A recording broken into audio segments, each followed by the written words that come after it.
Hi friends, ఇవాళ పుట్టిన కోడిపిల్ల ఇది. జస్ట్ ఇప్పుడే పుట్టింది. ఇప్పుడే గుడ్లోంచి వచ్చిందనమాట. ఇప్పుడు ఇంకో కోడిపిల్లలు చూపిస్తాను.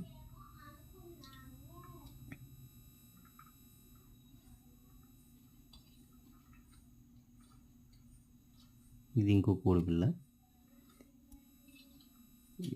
ఇది ఇంకా అంటే హీట్ వల్ల గుడ్లోంచి వచ్చినప్పుడు తడిగా ఉంటుందన్నమాట. ఇలాగా హీట్ వల్ల అది ఆరిపోయి మీకు కొంచెం పఫ్ అది కనబడుతుంది.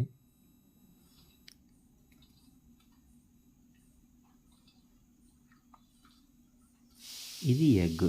ఇంకొకటి బయటికి రావడానికి పొడుచుని చూసారా, అది అలా మొత్తం గుడ్డంతా పగలగొట్టుకుంటుంది అనమాట.